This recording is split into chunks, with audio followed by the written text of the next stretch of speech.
think this is an important subject in regards to leadership.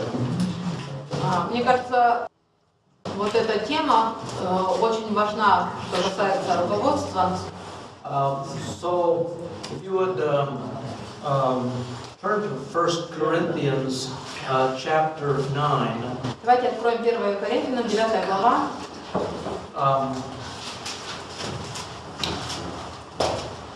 Where Paul is answering the question, some questions about the ministry. Где Павел отвечает на некоторые вопросы касательно служения. And he's explaining why he gives up personal rights. Он объясняет, почему он отказывается от личных прав.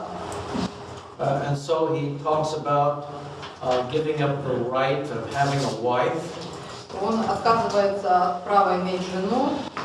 Giving up the right of being paid for his ministry. Отказывается от права получать вознаграждение за свое служение. And he explains that if you want to expand your ministry, you will need to narrow your personal rights. Он объясняет, что если вы хотите расширить свое служение, то нужно сузить свои личные права. And so the idea is, do you want to expand your ministry? Идея такая: хотите ли вы расширить свое служение? Well, oftentimes you'll need to narrow your rights. You'll need to give up certain personal rights. Тогда нужно сузить свои права, отказаться от некоторых личных прав. And as an example, Как пример, I have chosen not to drink any alcoholic beverages. я решил не употреблять никаких алкогольных напитков. And it's not because the New Testament prohibits it. Не потому, что Новый Завет это запрещает. But the reality is that there are significantly different viewpoints amongst believers about alcohol and the use of alcohol. Действительность такова, что существует очень различные мнения среди верующих касательно алкоголя и употребления алкоголя.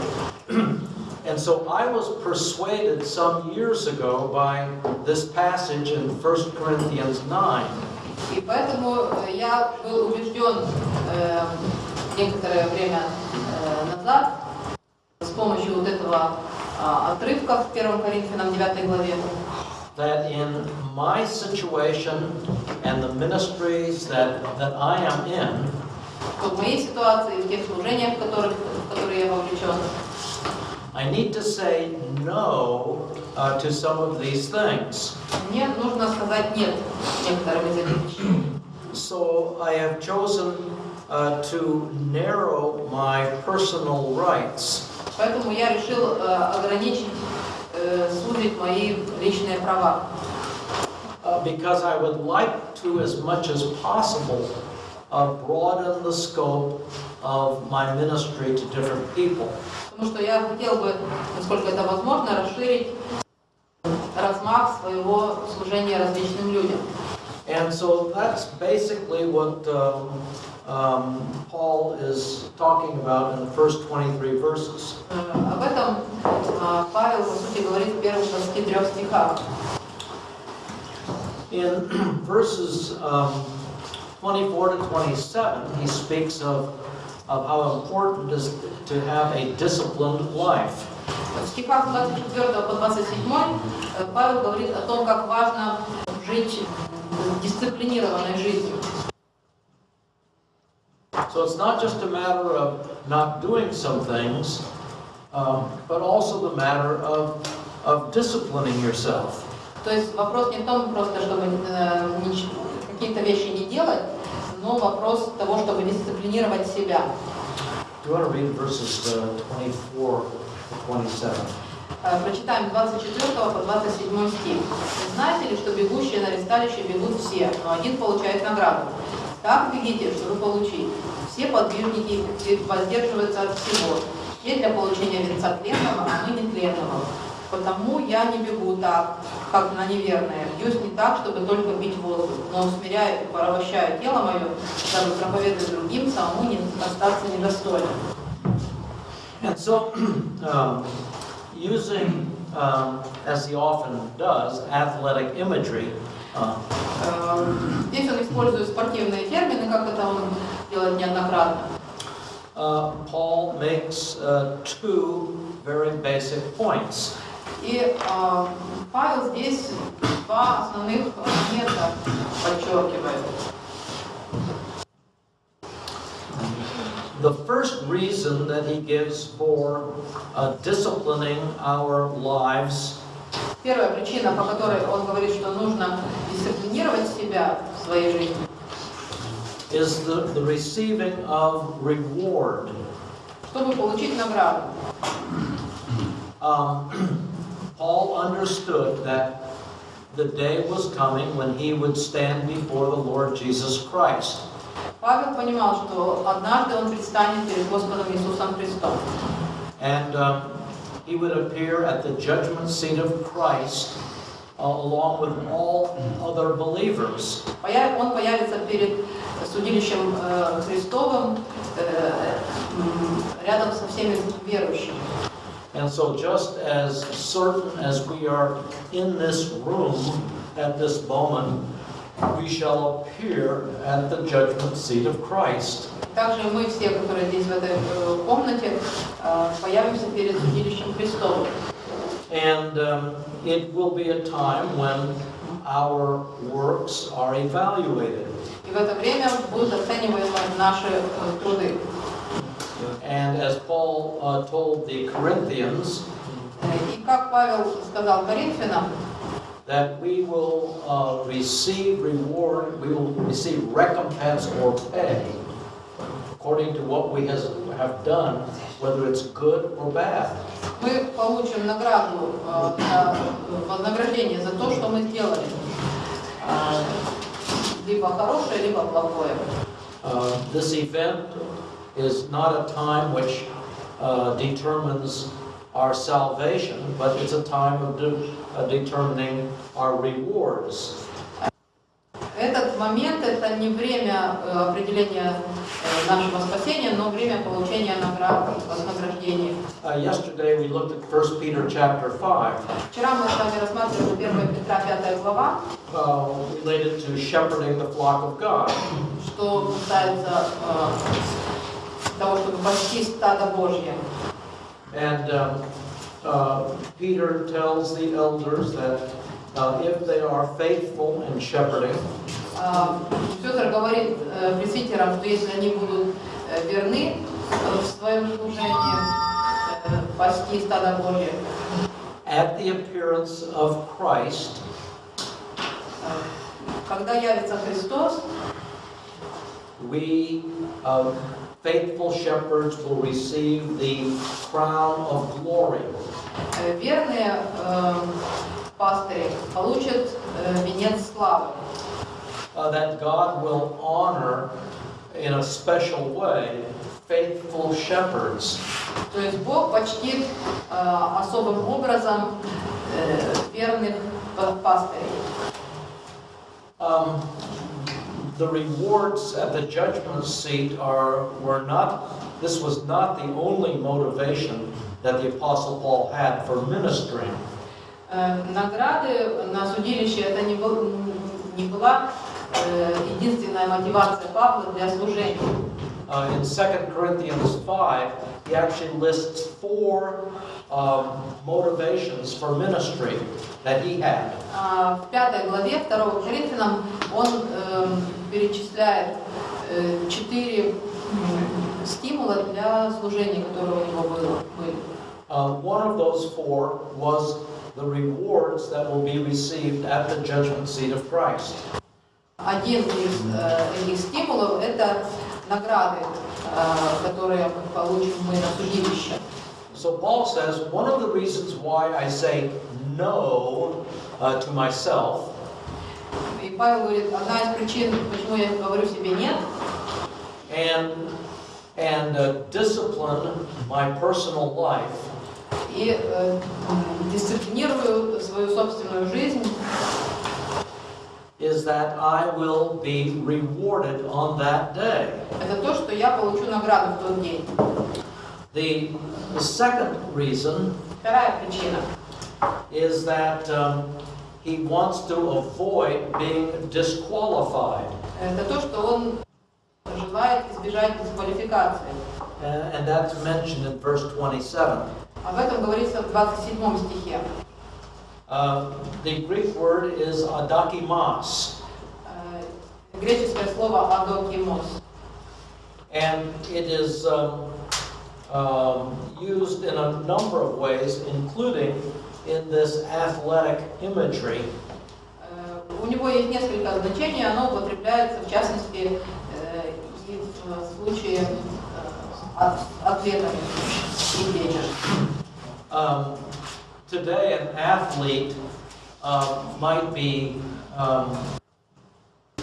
сегодня, например, спортсмены могут посадить на скамью. Да, то есть таким образом устраняет and when he's sitting on the bench, соревнования. he can't participate. Когда он сидит на лавке, он не может участвовать. And if he's sitting on the bench, he can't score the winning basket or kick the winning goal. Если он сидит на скамье, он не может забить баскетбольный мяч или же гол забить в футболе. When you're sitting on the bench, you can't achieve any acclaim or glory. Когда вы сидите на скамье, то не можете ни в чем победить и получить славу. And so, in a good sense, Paul is saying, I don't want to be benched because I want to be rewarded. В хорошем смысле Павел говорит, я не хочу быть посаженным на скамью, потому что я хочу получить вознаграждение. I want to receive honor from the Lord Jesus. Я хочу получить почтение от Господа Иисуса. So he explains about the ministry that he had, and of course by application to the ministries that we have. Он объясняет свое служение и для нас применение в нашем служении. And he has used the same idea in other passages. Он использует ту же самую идею в других текстах. Such as in 2 Timothy chapter 2 and verse 5. 2 Тимофею 2:5.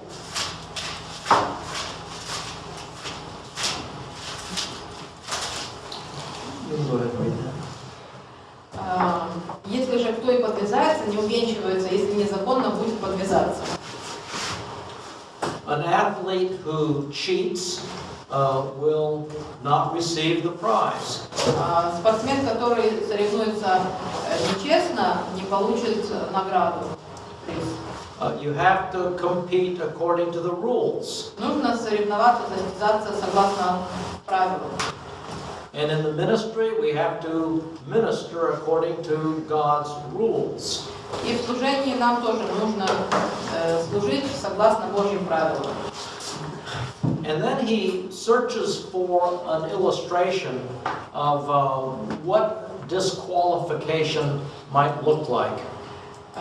И далее он рассматривает, за что может быть дисквалификация. And he finds it in the Exodus generation. Он это находит в поколении Исхода. The generation that left Egypt but never did get into the land of Canaan. То поколение, которое вышло из Египта, но так и не вошло в Ханаан. And he is using it as an encouragement and a warning for you and I. И он использует это как ободрение и также как предостережение для нас с вами. 1 Коринфянам 10 глава, с 1 по 6 стих. «Не хочу оставить вас, братья, в неведении, что отцы наши все были под облаком, и все прошли сквозь море. И все крестились в Моисея в облаке и в море, и все ели одну и ту же духовную пищу, и все пили одно и то же духовное питье, и вопили из духовного последующего камня. Камень же был Христос. Но не о многих из них благоволил Бог, ибо они поражены были в пустыне. А это были образы для нас, чтобы мы не были похотливы на злое, как они были похотливы».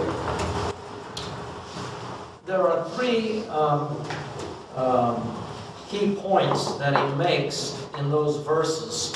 В этих стихах он приводит три основных пункта. The first one is that spiritual privileges are not a guarantee against being benched by God. Он говорит, что духовное преимущество – это не гарантия против того, чтобы Бог посадил вас на скамью запасных. Israel had so many privileges and opportunities. У Израиля было множество привилегий и возможностей. They saw God at work, doing a miracle every day with the manna. Они видели, как Бог действует каждый день, как Он посылает им манну. They saw God provide miraculously in so many ways, including water from the rock. Они видели, как Бог чудесным образом обеспечивает их, включая историю о том, как вода из скалы потекла. They had that incredible crossing of the Red Sea. С ними произошло вот это невероятное пересечение Красного моря. In spite of all of those wonderful privileges, wonderful things that God did for them, Но несмотря на все вот эти чудесные привилегии, все чудесные вещи, то, что Бог с ними совершил, they failed badly. они пали низко. And they lost out by not being allowed to go into the land of promise. И они потеряли право войти в обетованную землю.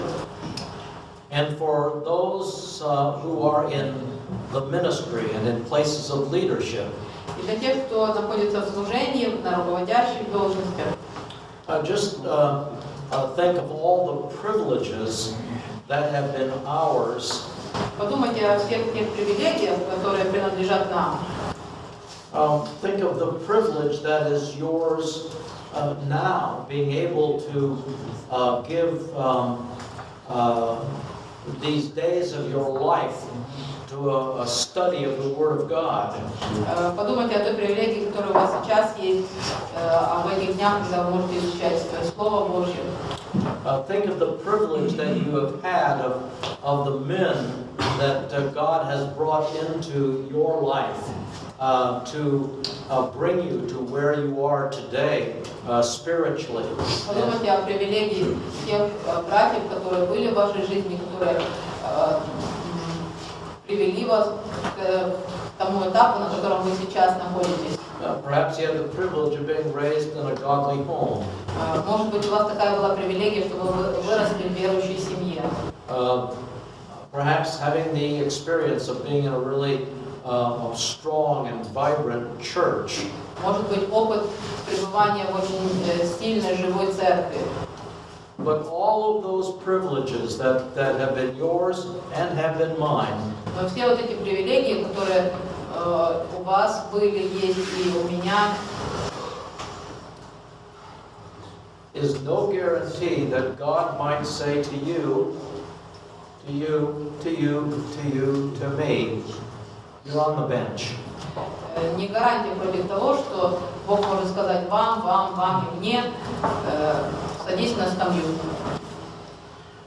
A second point that Paul makes is that spiritual success is not a guarantee against disqualification. Второй пункт, о чем говорит Павел, это то, что духовное достижение не гарантия против дисквалификации. And mixed into these first four verses are some wonderful successes that they had in their walk with God. И в этих 4 первых стихах тоже видно чудесные такие достижения, которые у них были в их хождении с Богом.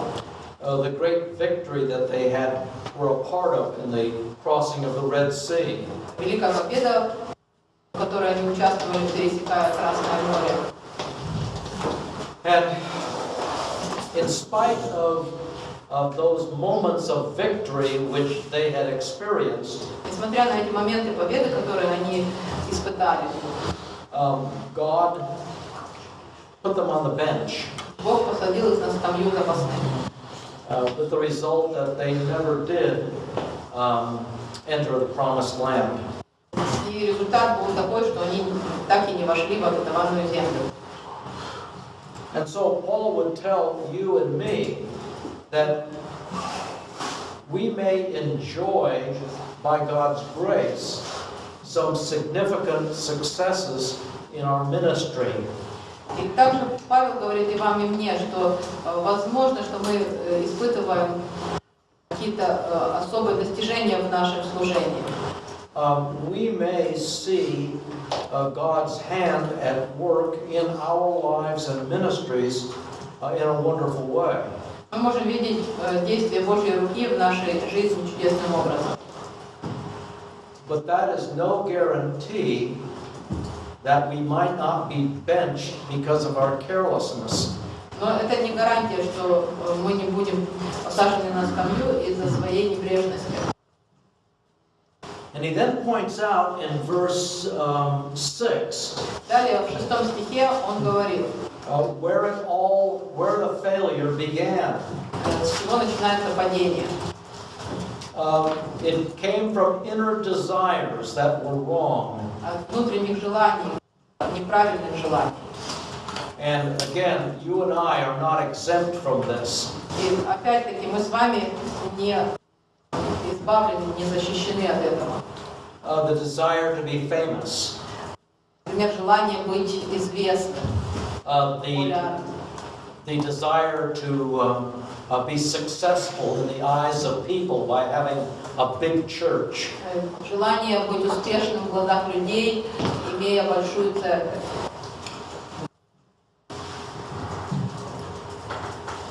These cravings led Israel into disobedience and unbelief. Эти вожделения привели Израиль к непослушанию и неверию. And so the natural question would be, well, what exactly did Israel do? Но естественный вопрос, а что же такого сделал Израиль? But more importantly, what are we to watch out for? Но более важный вопрос, чего нам остерегаться? And he then lists 4 very specific things that you and I need to watch out for. Далее он упоминает 4 конкретных момента, которых нам нужно остерегаться. And he looks back into the history of the Exodus generation. Он смотрит на историю поколения Исхода. And we see those in verses 7. Read 7 to 12, please. Прочитаем с 7 по 12 стих. «Не будьте также идолопоклонниками, как некоторые из них, о которых написано: народ сел есть и пить, и встал играть. Не станем блудодействовать, как некоторые из них блудодействовали, и в один день погибло их 23 тысячи.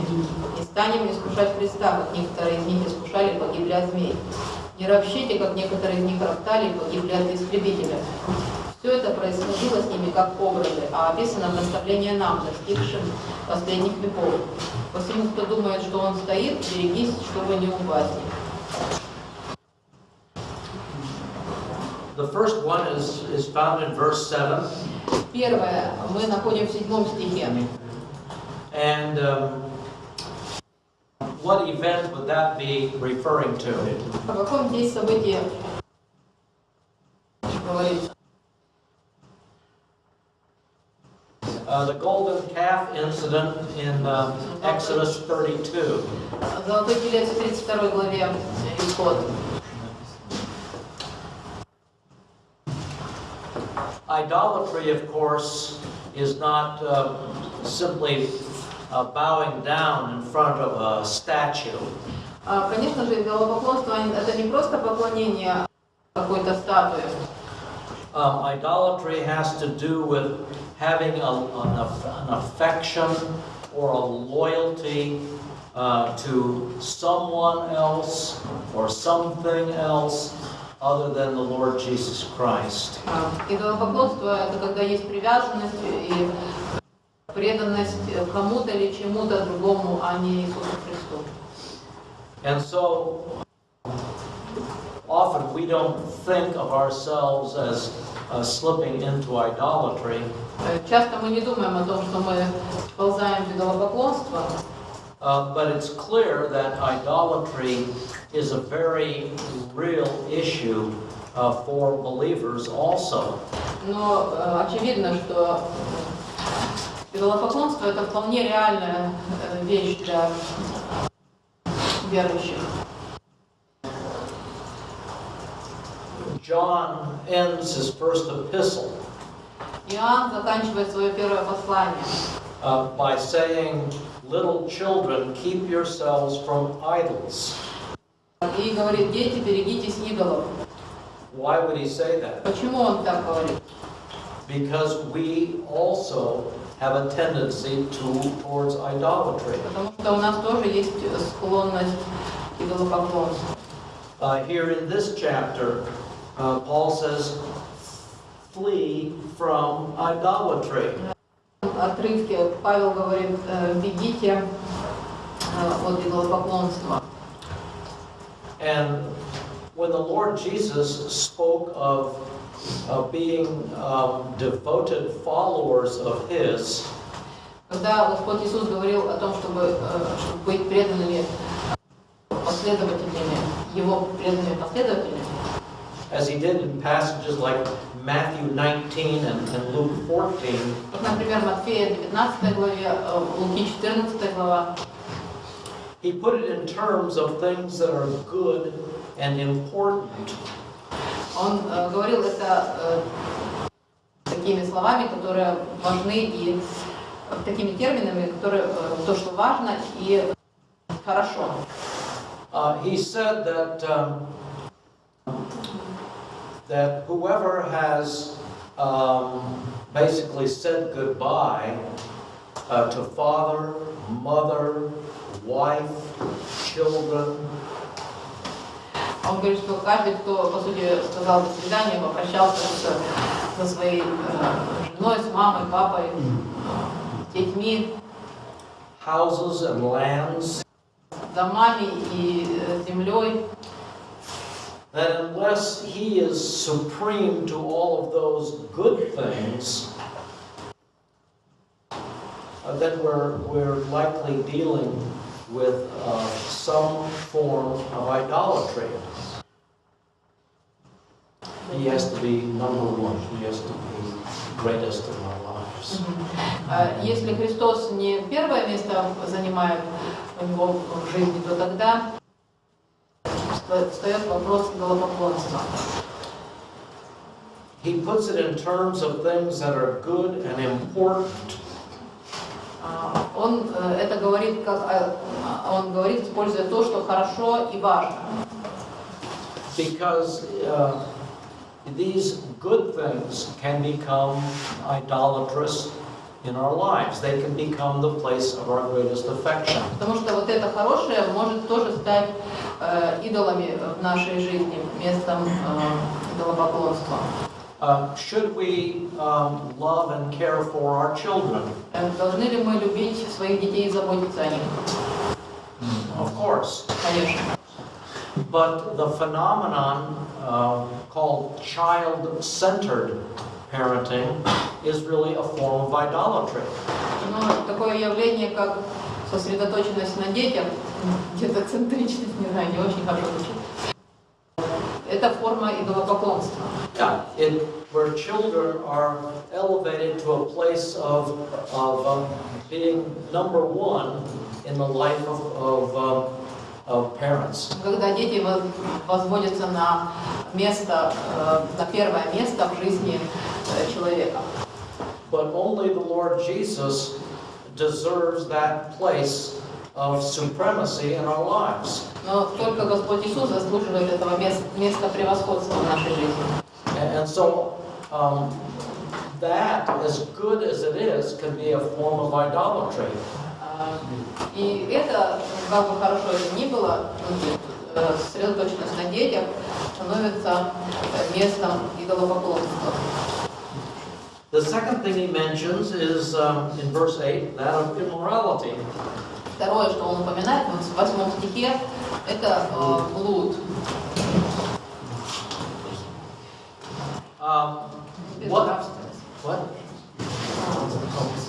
What event is being talked about in verse 8 in the history of Israel? О каком событии здесь говорится в 8 стихе в истории Израиля?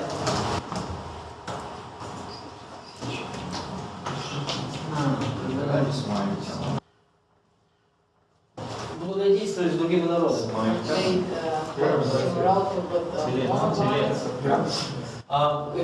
In Numbers chapter 25, Числа, 25 глава. The incident at Baal of Peor is what it's called. Вал Пиоров.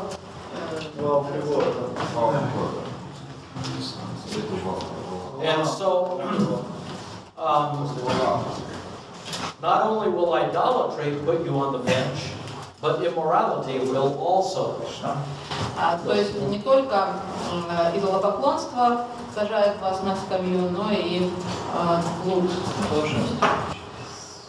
In verse 9, he mentions the third thing that can get us put on the bench. Verse 9.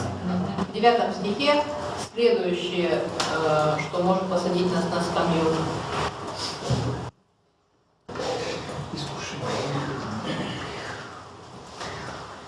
Where what event in verse is being talked about in verse 9? О каком событии говорит 9 стих?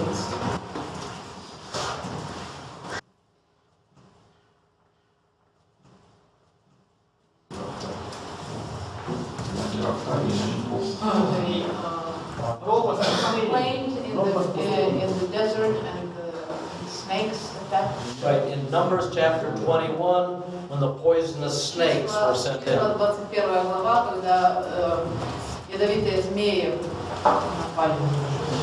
And because they were constantly speaking against God's guidance and God's provision and God's shepherding of them. Потому что они постоянно говорили против Божьего водительства, Божьего обеспечения и того, как Бог вел. Недовольны были водительством.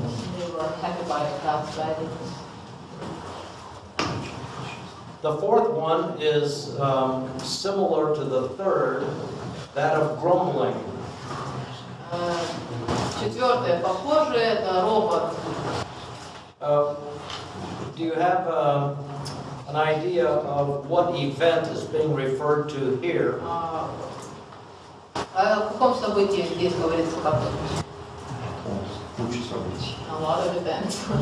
Yeah, if that's true. Ну, тогда Probably about 8 to 10 times. 8-10 раз, как минимум. But probably this is a reference to Numbers chapter 16. Но, вероятно, возможно, это числа 16 глава. The challenging, the complaining of Moses' leadership by Korah and the 250 leaders. Тут жалобы, робот Корея и 250 лидеров. 250 человек. Камень газирует. Yeah, earth opened up. Да, But, земля yeah, разошлась, и они упали. that one. Да. Because grumbling like this is really the spirit of unthankfulness. То есть робот — это дух неблагодарности. It is speaking against God's provision and God's care. Это когда говорят против Божьего обеспечения, Божьей заботы. And so we need to be careful, don't we? Нам нужно быть осторожными, правда ли? In our lives and ministries, that we don't complain. В нашем жизни и служении, чтобы нам не жаловаться. We don't complain about the way God is dealing with us and when the way He's using us. Не жаловаться в том, как Бог поступает с нами и как Он нас использует. And we complain against God. Why have you put me in a church of 50 when this less capable guy is head of a church of 500? Ну, не надо говорить Богу, зачем ты меня поставил в маленькую церковь, где только 50 членов, а вот этот менее способный, а у него 500 членов.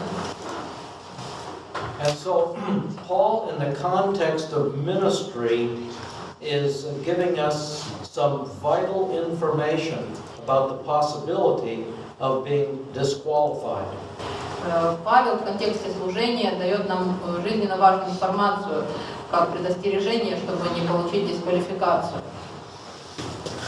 So, when we look at this passage, I think there are some points that would be good for us to reflect upon. Я думаю, что когда мы вот смотрим на эти пункты, то стоит о них задуматься. The context is ministry. It would apply to all believers. А контекст руководства, но это применимо и ко всем верующим. But there is a special emphasis on those who minister for Christ. Но для тех, кто служит Христу, на них есть особый акцент. So, Paul presents the possibility of this taking place in our lives. Павел представляет, говорит о такой возможности потерять это право руководить. As I was thinking about this, I was thinking about who it was that was writing this. Когда я думал об этом, я задумался над тем, кто писал эти слова. And if the Apostle Paul expressed concern about being disqualified or benched, И если апостол Павел выражал беспокойство о том, чтобы ему не быть дисквалифицированным, maybe you and I ought to be concerned too. может быть, и нам с вами стоит беспокоиться об этом. Because just because we're doing well right now, Только потому, что сейчас у нас все хорошо, just because we have had spiritual successes, только потому, что у нас есть духовное достижение, and we have had many privileges in our lives, и у нас было много привилегий в жизни, this does not mean that we could not end up on the bench.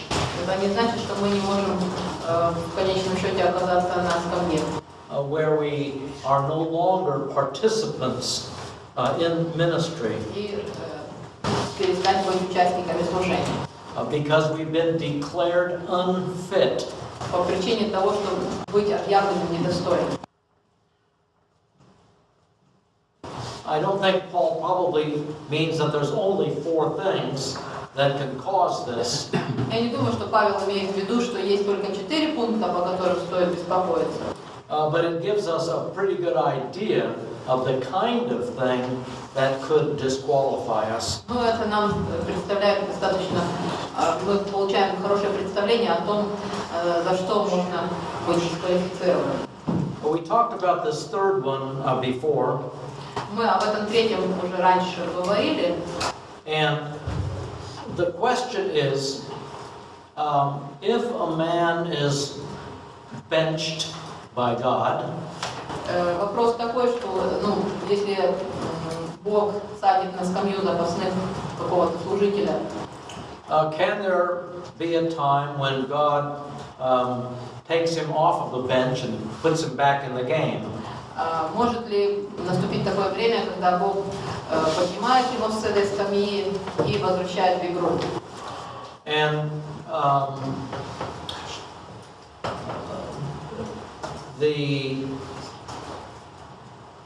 there is, I suppose, the possibility of being permanently disqualified. Я предполагаю, что существует такая возможность постоянной, безвозвратной дисквалификации. But if that were the case, I would think that God would probably take that person to heaven. Но я думаю, что если бы это было так, то Бог бы забрал этого человека на небо. 1 John speaks of sins unto death. 1 Иоанна говорит о грехе смерти. If you're talking about leadership, если мы говорим о руководстве, there is the greater possibility of permanent removal from leadership. Есть большая вероятность перманентного устранения с руководства. That's because in order to be an elder, a leader, you have to be above reproach. Причина такая, что чтобы быть лидером, нужно быть непорочным. And so the question would be, again, И опять же возникает вопрос, does this man have enough years left in his life to regain the status of being above reproach? достаточно ли лет осталось у этого служителя, чтобы снова приобрести этот статус безукорительного, непорочного?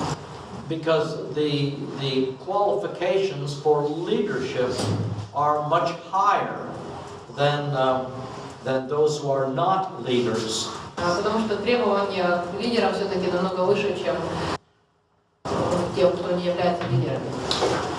But I imagine that if a person repented of their sin, Я так представляю, что если человек покаялся в своем грехе, that given a reasonable amount of time, they could be able to minister again.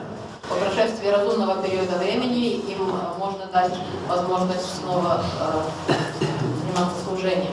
But not necessarily in the capacity of a leader. Не обязательно в качестве лидера.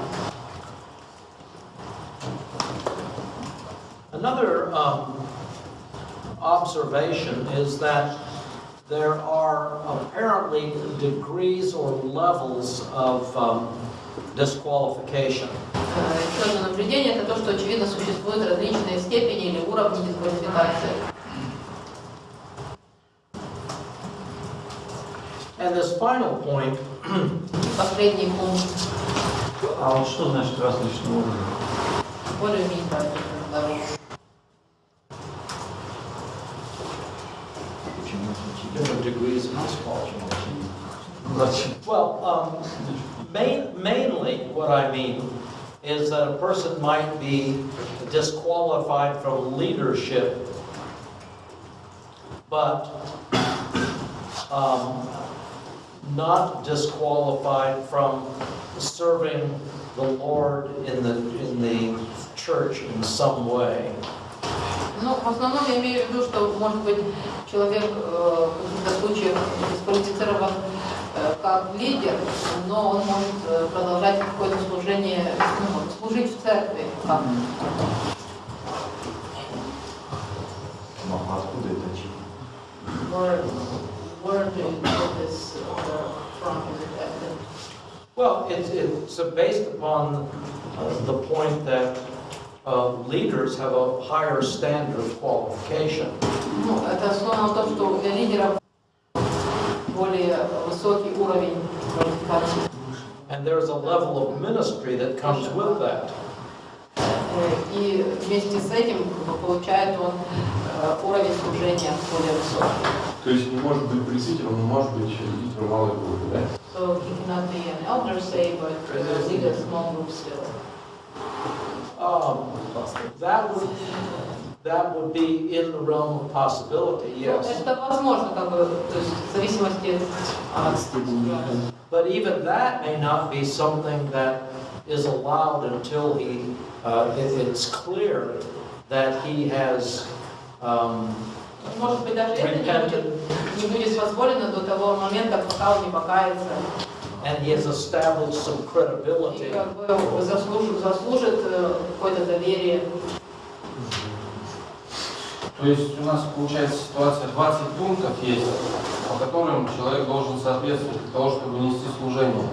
Если он дискредитировал себя по какому-то из этих пунктов, он теряет эту возможность. И в принципе не может заниматься группой. Но если человек никогда не претендовал на пасторское служение, и его не погоняли по этим 20 пунктам. Я сейчас после обеда я так быстро все.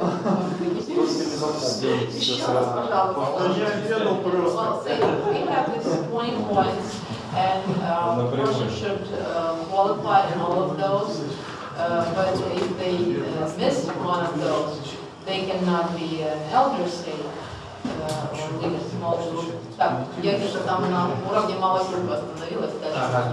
Но, то есть он не может заниматься уже малыми группами, да?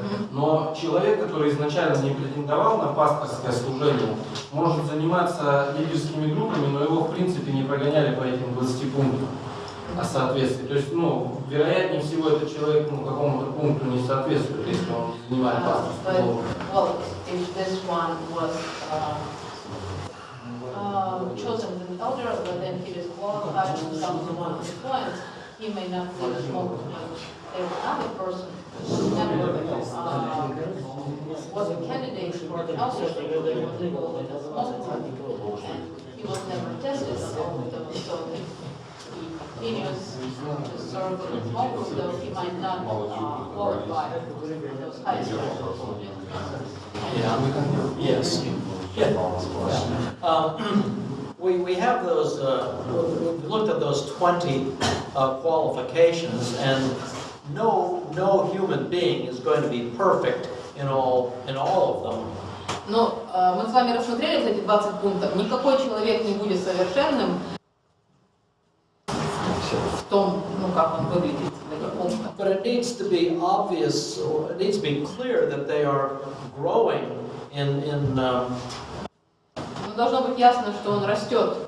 And they are basically true of an individual. Ну что по сути вот это можно сказать, что это справедливо в отношении I mean, I would guess that nobody in this room is perfect in all 20 areas.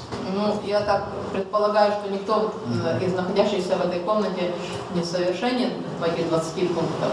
But here is, and we'll mention this when we get into the matter of church discipline. Но когда мы с вами начнем рассматривать церковную дисциплину,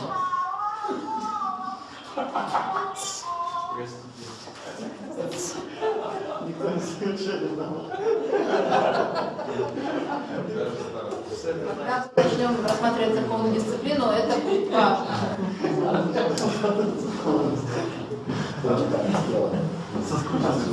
Ой, как. Yeah, I guess we'll leave that.